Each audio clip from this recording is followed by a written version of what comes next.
today we're talking about the 5 mistakes men make in long-term relationship that will sabotage their sex life. I know women make mistakes too, but in this video, I wanted to share some of the common themes that I see in my practice that really sabotages people's opportunity to have great sexual encounters. As a psychologist and certified sex therapist, I have worked with hundreds of couples, helping them to have the sex life that they dream of.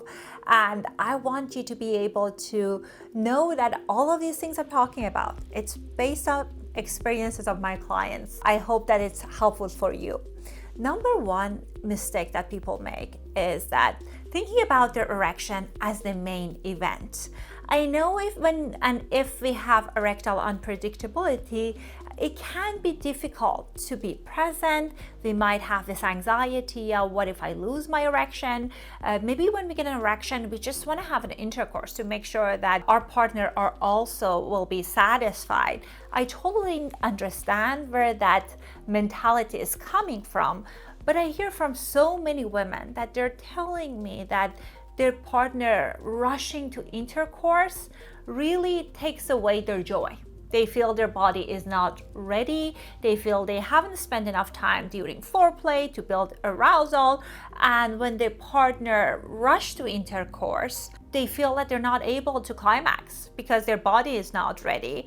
And also, many women tell me that their sex life is lacking spontaneity, and therefore it's hard for them to be able to be excited about sex. If you want to have a hard erection, that's completely achievable. There are tons of psychological strategies, physiological, medical intervention that can help you to get a hard erection, even if you were not born with a penis. Like we are at a time and part of the history that getting in a firm erection is possible for everyone. But what's important for you to think about your erection as one piece of a puzzle for having an amazing sexual experiences. Mistake number 2 that men make is to think that their partner have low desire if they don't want to engage sexually.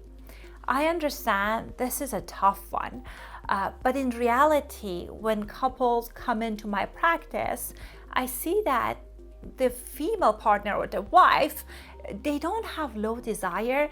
They're just not excited about the sexual experiences that they have with their partner, and they don't know how to communicate it. Therefore, they rather masturbate, or they just don't want to engage.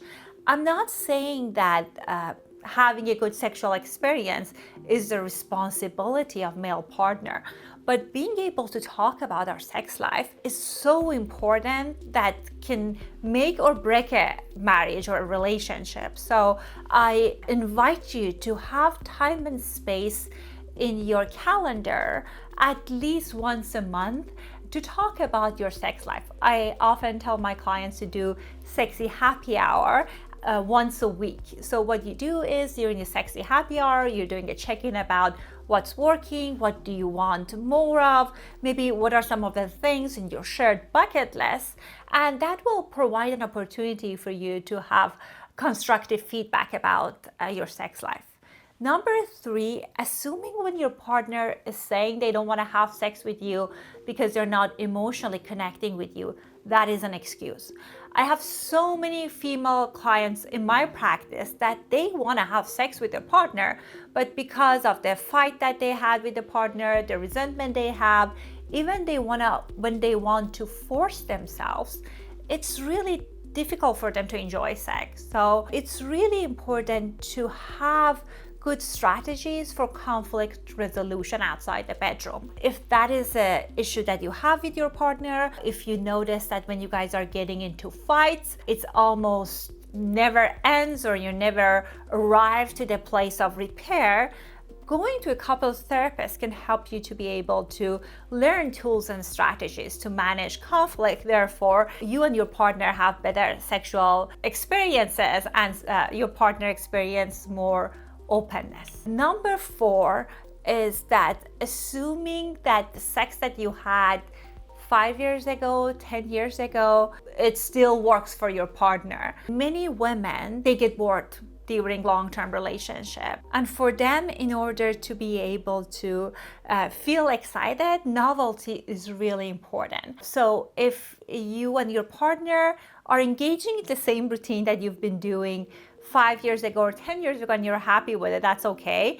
But ask your partner about if they are curious about adding something novel in their relationship. We have a free checklist of hundreds of ideas that you can implement with your partner that you can do tonight to spice things up. And lastly, number 5, thinking that if you need support, if you're going to a sex therapist, if you're hiring a psychologist, you failed. In reality, for anything else, like for example, if you want to improve your tennis, you hire a tennis coach. Sex is the same. If you have been struggling with something, you can hire someone to help you with that specific strategy. It could be only few sessions. But if you're not addressing the challenge, then that can impact your self-confidence. Therefore, it can impact how you show up with your partner and the quality of sexual experiences. Put in the comment below which one of these you think is the more common one among men. And if you are interested to be able to learn how to perform better in the bedroom, how to connect sexually with your partner, how you can turn them on, my invitation for you is to sign up for our Optimal Performance course.